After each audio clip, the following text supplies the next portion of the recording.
नमस्कार दर्शकबिन, AC news Nepal में आपके बहुत बहुत स्वागत है। दर्शकबिन, सतलोक आश्रम धनुषा में जो अभी संत रामपाल जी महाराज जी के पावन सानिध्य में विशाल भंडारा और महासमागम जो चल रहा है 3 दिवसीय, आई कार्यक्रम में भ्रमण करे के लगी एक जना अतिथि आयल है। ये अतिथि गायत्री परिवार से जुड़ल व्यक्ति है। आई इनका से बातचीत करे छे कि अला भ्रमण केला से इनकर केहन अनुभव रहले। नमस्कार। नमस्कार। आपका परिचय क्या हुआ? मेरा नाम दिलीप कुमार हुआ।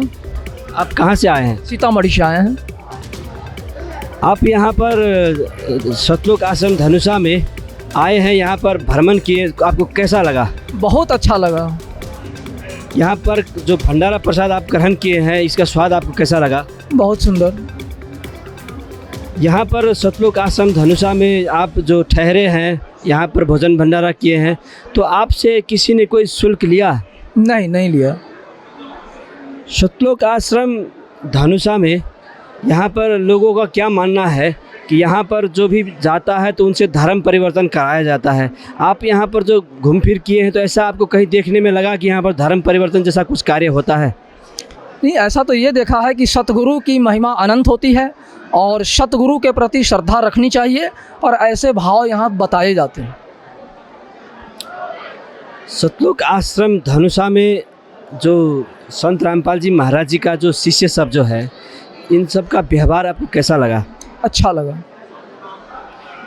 सतलोक आश्रम धनुषा में जो इतना बड़ा समागम चल रहा है, लाखों की संख्या में यहाँ पर श्रद्धालु सब आ रहे हैं, जा रहे हैं, भीड़ ज़्यादा है और संत रामपाल जी महाराज जी यहाँ प्रत्यक्ष रूप से नहीं है, फिर भी ये कार्यक्रम हर्षोल्लास से चल रहा है, तो इसके बारे में आप क्या कहना चाहेंगे?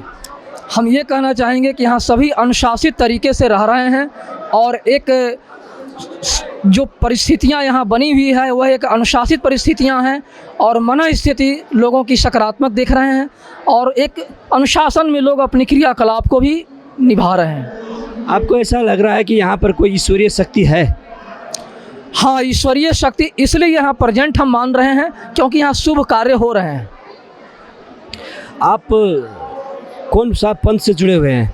हम गायत्री परिवार से जुड़े हुए हैं। कितने वर्ष से जुड़े हुए हैं? 30 साल से ऊपर हो गए। आपका गुरुजी कौन है? वेद मूर्ति तपोनिष्ठ पंडित श्री राम शर्मा आचार्य एवं वंदनीय माता भगवती देवी शर्मा जी हैं।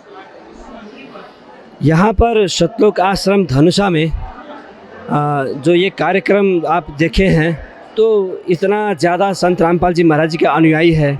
संत रामपाल जी महाराज जी यहाँ पर सनातन हिंदू धर्म का जो 4 वेद 6 7 18 पुराण, इस सब के आधार से अपने अनुयायी सबको ज्ञान दे रहे हैं और यहाँ पर हज़ारों की संख्या में दहेज रहित रमणीय विवाह, बिना दहेज के शादी करवा रहे हैं। लाखों युवा सबको नशा से मुक्ति करवा रहे हैं। आपको संत रामपाल जी महाराज जी का ये अभियान कैसा लगता है? बिल्कुल, दहेज मुक्त शादी विवाह करा रहे हैं। यह हमारी सनातन धर्म का एक अंग अवयव है, ऐसा होना ही चाहिए।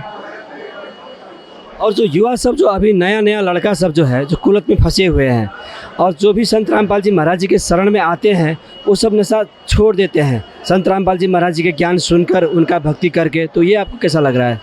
मुझे अच्छा लगा। संत रामपाल जी महाराज जो इतने बड़े अभियान चला रहे हैं, लोगों को अंधेरे से उजाले की तरफ लेके जा रहे हैं, तो संत रामपाल जी महाराज जी को आप किस रूप से देखते हैं? यदि अंधेरे से प्रकाश की तरफ ले जा रहे हैं तो यह एक उच्च स्तरीय कदम है और यह सम्माननीय कार्यक्रम है। आप संत रामपाल जी महाराज जी को किस तरह से देख रहे हैं? उनको आप किस तरह से महसूस कर रहे हैं? हम इस तरीके से महसूस कर रहे हैं कि एक शिष्य को गुरु के प्रति श्रद्धा रखनी चाहिए और श्रद्धान्वित जीवन भी जीना चाहिए। यह एक अच्छा तरीका यही है। जैसे यहाँ पर संत रामपाल जी महाराज जी का जितने भी शिष्य और अनुयायी सब जो है, ये सब संत रामपाल जी महाराज जी को एक पूर्ण गुरु और एक परमात्मा की तरह देखते हैं। ये कैसा सोच है इन लोग? आप क्या कहना चाहेंगे इसमें? सोच प्रत्येक मनुष्य को सकारात्मक ही रखनी चाहिए। यदि आप मैथमेटिक्स आप जानते हैं, मान लिया कि मूलधन 100 रुपया है, सवाल बन जाता है, और माना कि यक्स है, सवाल भी बन जाता है क्रमशः यदि सही है, नहीं माना तो सवाल गलत हो जाता है। तो मनुष्य के अंदर यदि परमात्मा है तभी सांस ले रहा है और छोड़ रहा है, तो पत्थर में भी भगवान पैदा कर सकता है, जबकि एक जीवित इंसान है। तो जीवित इंसान के प्रति भी किसी भी सामान्य व्यक्ति को खड़ा करके उसमें परमात्मा को पैदा किया जा सकता है। लेकिन उसके लिए श्रद्धा, निष्ठा, विश्वास और समर्पण भी उसी स्तर का होना चाहिए, यह तभी संभव हो सकता है। संत रामपाल जी महाराज जी के शिष्य में ये चीज़ देखने को आपको नज़र आ रहा है?